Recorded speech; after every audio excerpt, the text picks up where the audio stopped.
श्री शिवाय नमस्तुभयम। दोस्तों, आप सभी लोग जानते हैं कि 6 दिसंबर 2024 यानी शुक्रवार को पड़ रही है मार्गशीर्ष महीने की षष्ठी तिथि।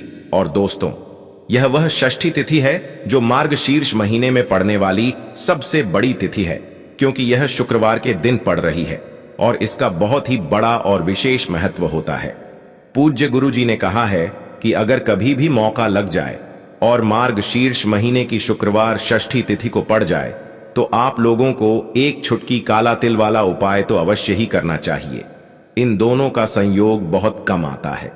और इसी के साथ मैं गुरु जी ने अपनी शिव पुराण कथा में बताया है कि इस दिन आपको एक छुटकी काला तिल वाला उपाय तो आपको अवश्य ही करना चाहिए, क्योंकि ऐसा दिन पूरे साल में सिर्फ एक ही बार आता है। और दोस्तों, आप सभी लोग जानते हो कि शुक्रवार षष्ठी तिथि का अगर सबसे बड़ा कोई उपाय है तो एक छुटकी काला तिल वाला उपाय है। तो दोस्तों, इस शुक्रवार षष्ठी तिथि के दिन आप लोगों को इस एक छुटकी काला तिल वाला उपाय को जरूर करना है। बहुत सारे लोग होंगे जिन लोगों ने इस उपाय को ना किया हो, मतलब पूरा साल निकल गया, उन्होंने किसी भी दिन इस एक छुटकी काला तिल वाला उपाय को ना किया हो। पर दोस्तों, आपके पास एक आखिरी मौका बचा हुआ है, जो कि 6 दिसंबर शुक्रवार षष्ठी तिथि के दिन है। तो इस दिन आप लोगों को इस वाले उपाय को जरूर कर लेना है। भले ही आपने पूरे महीने भर इस उपाय को ना किया हो, पर अगर आपने इस मार्गशीर्ष महीने के शुक्रवार षष्ठी तिथि के दिन अगर इस वाले उपाय को कर लिया तो आपको इस उपाय को करने का वह फल मिलेगा जिसकी आपने कभी कल्पना भी नहीं करी होगी। इसीलिए आप लोग इस वाले उपाय को एक बार जरूर कर लेना है, ताकि आप लोगों के हाथ से यह मौका ना जा सके और आपको इस उपाय को करने का फल मिल सके। दोस्तों, यह उपाय पंडित जी ने अपनी अभी की ही श्री शिव महापुराण की कथा में बताया है, जिस उपाय को आज हम आपको बहुत अच्छे से समझाने वाले हैं। इस वीडियो को देखने के बाद इस उपाय को समझने के लिए आपको कोई और वीडियो को देखने की जरूरत नहीं पड़ेगी। तो चलिए दोस्तों, उपाय को शुरू करते हैं। देखिए, यह इस मार्गशीर्ष महीने के शुक्रवार षष्ठी तिथि के दिन यह इतना खास होता है, इतना महत्वपूर्ण होता है। देखा गया है कभी कभी बड़े बड़े पूजा पाठ अनुष्ठान से जो मनोकामना पूर्ण नहीं होते, वह मार्गशीर्ष महीने के शुक्रवार षष्ठी तिथि के दिन एक छोटे से उपाय करने से ही आपकी मनोकामना पूर्ण हो जाती है। और बहुत सारे लोगों ने इस उपाय को किया भी है और उनको इस उपाय को करने का फल भी जरूर मिला है। अगर आप लोग भी इस उपाय को करना चाहते हैं तो आप इस उपाय को पहले अच्छे से समझ लेना, सुन लेना, उसके बाद करना। आपको इस उपाय का फल जरूर मिलेगा और इस उपाय को कर लेने से आपके घर में चाहे किसी भी प्रकार की दुख और समस्या क्यों ना चल रही हो, आपको उसका कारण भी नहीं पता है कि भाई यह समस्या किस कारण से चल रही है। उसका कुछ भी कारण हो सकता है, जैसे पितृदोष हो सकता है या किसी भी तरह का मंगल दोष भी हो सकता है। तो इस दिन आप लोगों को यह वाला उपाय कर लेना है। यह एक ऐसा उपाय है जिस उपाय को अगर किसी विशेष दिन पर किया जाए तो भाई उस विशेष दिन का जो है वह तो हमें मिलता ही मिलता है। पर हमने उस दिन पर इस उपाय को किया है तो हमें उससे भी बड़ा फल मिलता है, और फल बहुत जल्दी मिलता है, क्योंकि आप इस उपाय को बहुत ही बड़े और विशेष दिन पर कर रहे हो। तो चलिए अब उपाय के बारे में बात करते हैं, लेकिन उससे पहले आप लोगों को यह जानना आवश्यक है कि आखिर यह उपाय किस समय करना है, किसको करना है और कैसे करना है। तो चलिए हम आगे आपको वीडियो में एक एक करके बता देते हैं। लेकिन उससे पहले अगर आप लोग हमारे चैनल पर पहली बार आए हैं या फिर मेरी आवाज आज पहली बार सुन रहे हैं तो हमारे चैनल को सब्सक्राइब जरूर कर लेना और इस वीडियो को लाइक करके कमेंट बॉक्स में श्री शिवाय नमस्तुभ्यम ओम नमः शिवाय जरूर टाइप कर देना। तो दोस्तों, इस एक छुटकी काला तिल वाला उपाय को हमें इस शुक्रवार षष्ठी तिथि के दिन कैसे करना है, किसको करना है, किस समय करना है और कहां पर करना है, ये सारे सवालों के जवाब आपको इस वीडियो में मिल जाएंगे। और जो ये वीडियो देखेगा भाई, उसको एक छुटकी काला तिल वाला उपाय जरूर करना चाहिए, क्योंकि इस दिन एक छुटकी काला तिल का भी बहुत ही बड़ा और विशेष महत्व होता है। और जब बात आ जाए एक छुटकी काला तिल वाला उपाय की, तो यह सोने पर सुहागा वाली बात हो जाती है और यह एक बहुत ही बड़ा उपाय हो जाता है इस शुक्रवार षष्ठी तिथि का। तो अब दोस्तों, इस एक छुटकी काला तिल वाला उपाय को आखिर करना किसको है, सबसे पहले हम लोग वह बात जान लेते हैं। तो देखो, घर की जो बड़ी माताएं बहनें होती हैं, उन माताओं बहनों में से कोई भी एक बड़ी माता बहन इस वाले उपाय को कर सकती है। और दोस्तों, अगर आप चाहे तो अपने घर में से सभी सदस्यों को भी इस उपाय को करवा सकते हैं। अगर किसी व्यक्ति की खुद की कोई मनोकामना है, खुद की कोई दुख और परेशानी है जो कि वह अपने लिए ही करना चाहता है, इस वाले उपाय को तो वह खुद अपने लिए भी कर सकता है।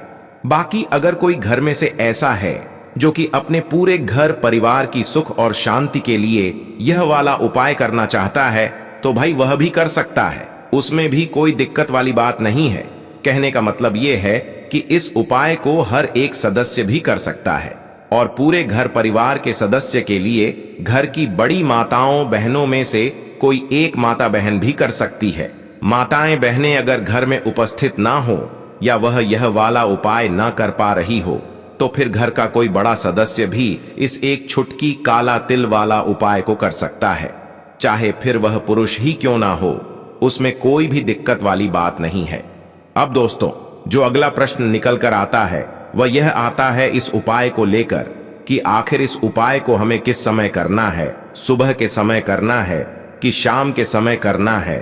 तो देखो, इस वाले उपाय को आप लोग सुबह के समय भी कर सकते हो और शाम के समय प्रदोष काल में भी कर सकते हो। अब अगर आप पूछो कि भाई सबसे उत्तम समय कौन सा रहेगा इस एक छुटकी काला तिल वाला उपाय को करने का, तो हम आपसे बस यही कहेंगे कि इस उपाय को आप सुबह के समय करेंगे तो ज्यादा बेहतर होगा।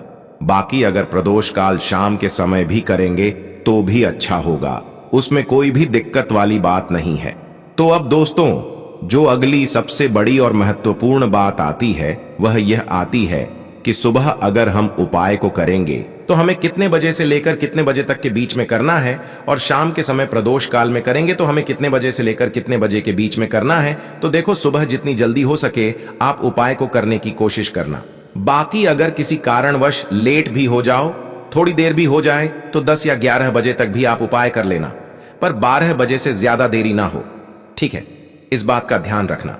उसके बाद में दोस्तों, अगर शाम के समय प्रदोष काल की बात करें, प्रदोष काल का जो समय होता है वो शाम के 6 बजे से शुरू हो जाता है। मतलब शाम के 6 बजे से लेकर 7 बजे के बीच का जो समय होता है, यह समय प्रदोष काल का समय होता है। तो आप इस उपाय को 7 या 8 बजे के बीच में भी कर सकते हो। मतलब शाम के 6 बजे से रात 8 बजे के बीच में आप कभी भी इस वाले उपाय को कर सकते हो, उसमें कोई भी दिक्कत वाली बात नहीं है। देखिए, आज के इस पूरे वीडियो में हम आपको 3 चमत्कारिक उपाय बताने वाले हैं। ये तीनों ही उपाय बहुत ही खास और बहुत ही विशेष होने वाले हैं। तो चलिए दोस्तों, जान लेते हैं गुरुजी द्वारा बताए गए पहले उपाय के बारे में। देखिए, यह उपाय आपको अपने परिवार के लिए करना है। यदि आप चाहते हैं कि आपका परिवार का प्रत्येक सदस्य तरक्की करे, उन्हें हर कार्य में सफलता की प्राप्ति हो, तो आपको यह उपाय करना है। तो देखिए, इस उपाय को करने के लिए आपको एक आटे का दीपक लेना है। आपको अपने ही घर पर एक एक आटे का दीपक इस प्रकार से तैयार कर लेना है। अब देखिए दोस्तों, इस प्रकार से आटे का दीपक तैयार करने के बाद इसी के साथ में आपको एक चुटकी हल्दी भी लेनी होगी। अब यह दोनों ही सामग्रियां लेकर के आपको पहुंच जाना है अपने ही घर में तुलसी जी के पौधे के पास में। देखिए, कई लोग कमेंट करके पूछ रहे हैं कि क्या हम तुलसी जी के पौधे के वहां पर, हमारे घर में जो तुलसी जी का पौधा है वह सूख चुका है, तो वहां पर भी इस उपाय को कर सकते हैं। तो हाँ, बिल्कुल, आप इस उपाय को, जो आपके घर में तुलसी जी का पौधा है वहीं पर आपको यह उपाय करना है। देखिए, सबसे पहले तो आपको यह जो उपाय है सूर्यास्त के बाद, यानी कि रात्रि के समय में ही करना होगा। अब देखिए, सबसे पहले आपके पास जो एक छुटकी हल्दी है उसे आपको तुलसी जी के पौधे में डाल देना है। अब देखिए, आप जो एक आटे का दीपक लेकर के आए हैं, सबसे पहले तो आपको उसे तुलसी जी के पौधे के पास में रखना है, और तुलसी जी के पौधे के पास में रखने के बाद इस दीपक में हमें शुद्ध घी का प्रयोग करना है, और इसी दीपक में हमें गोल रू की बाती का प्रयोग करना है। क्योंकि यह जो दीपक है विशेषकर हम हरि विष्णु नारायण के नाम से लगा रहे हैं। अब इस दीपक को आपको प्रज्वलित कर देना है, और आपको भगवान विष्णु से, माता तुलसी से प्रार्थना करनी है कि हमारे घर में परिवार का प्रत्यक्ष सदस्य तरक्की करें, उसे अपने हर कार्य में सफलता की प्राप्ति हो, पूरा परिवार हमेशा खुश रहे। हे भगवान नारायण, आप हमारे परिवार की रक्षा करना। अब देखिए, दीपक को प्रज्वलित करने के बाद आपको तुलसी जी के पौधे के नीचे यदि तुलसी जी का पत्ता गिरा हुआ पड़ा है तो उसे आपको उठा लेना है। आपको ध्यान रखना है, तुलसी जी के पौधे से पत्ता तोड़ना नहीं है, नीचे गिरा हुआ है तो उसे आपको उठा लेना है। अब देखिए, आपके घर में भगवान विष्णु की, भगवान श्री राम की या फिर भगवान श्री कृष्ण की, यानी कि भगवान श्री विष्णु के किसी भी अवतार की प्रतिमा लगी हुई है, तो वहां पर आपको जाना है और आपको थोड़ी सी चीनी या फिर मिश्री आपके घर में हो तो उनका भोग आपको भगवान विष्णु के सामने लगाना है। और जो आप तुलसी जी का पत्ता लेकर के आए हैं उसे भी आपको उसी भोग में डाल देना है। अब देखिए, थोड़ी सी देर इस भोग को वहीं पर रखे रहने देना है और फिर इस भोग को आपको अपने घर के परिवार के प्रत्येक सदस्य को प्रसाद स्वरूप प्रदान करना है। यकीन मानिए, इस उपाय को करने से आपके परिवार का प्रत्येक सदस्य हमेशा तरक्की पर रहता है और आपके परिवार में हमेशा खुशियां बनी रहती हैं। तो इस प्रकार से आपको पहला उपाय कर लेना है। अब हम जानते हैं दूसरे उपाय के बारे में। देखिए, यह जो उपाय है विशेषकर धन की प्राप्ति के लिए है, मां लक्ष्मी को प्रसन्न करने के लिए है और विशेषकर शुक्रवार षष्ठी तिथि की रात्रि में ही आपको यह उपाय करना है। देखिए, सामने आपको एक दीपक दिखाया जा रहा है, तो आपको एक दीपक लेना है। दीपक आप मिट्टी का भी ले सकते हैं, आटे का भी ले सकते हैं।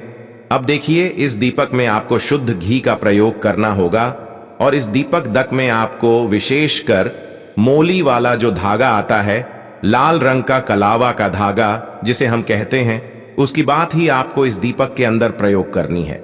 यानी कि लंबी बाती का आपको इस दीपक के अंदर प्रयोग करना है।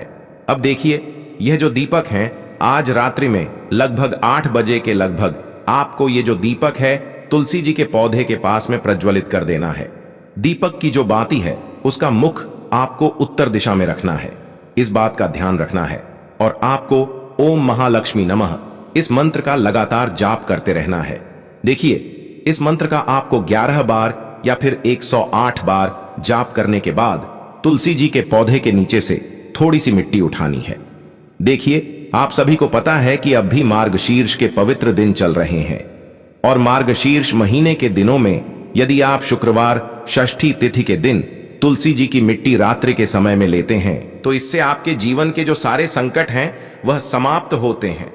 अब देखिए, आपको एक गिलास लेना है, उसमें आपको जल भरना है और जो आपने तुलसी जी की मिट्टी ली है सबसे पहले तो उसे आपको उससे गिलास के अंदर डाल है और इसी के साथ में आपको एक चुटकी हल्दी भी उसी पात्र के अंदर डालनी है।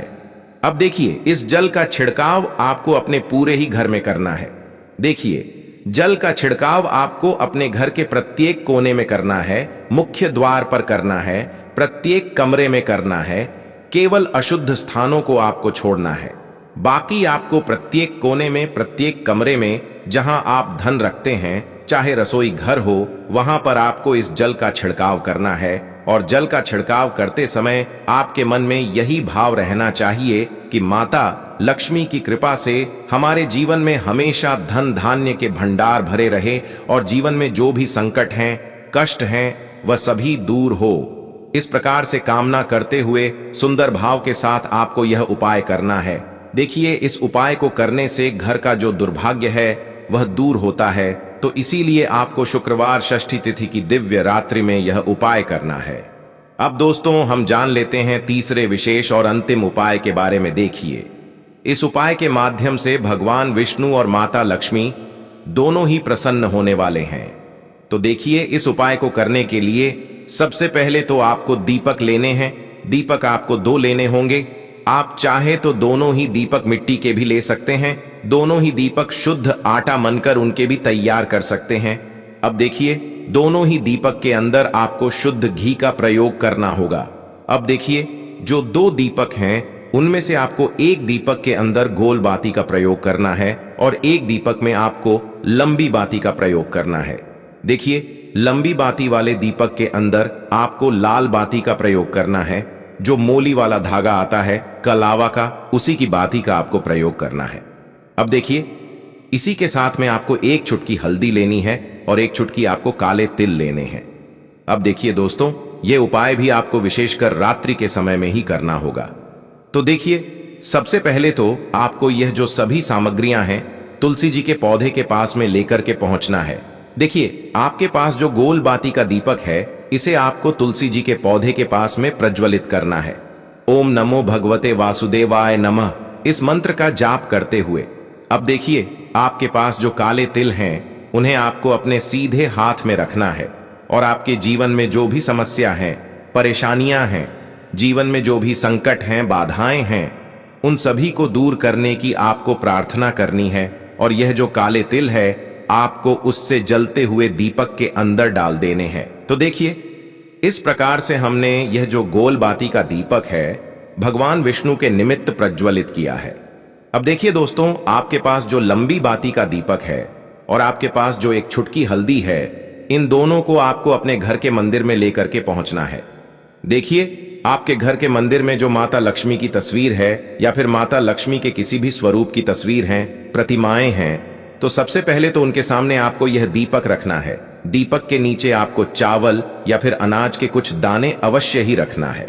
देखिए, सबसे पहले तो आपको ये जो दीपक है, इसे माता लक्ष्मी जी के सामने प्रज्वलित कर देना है।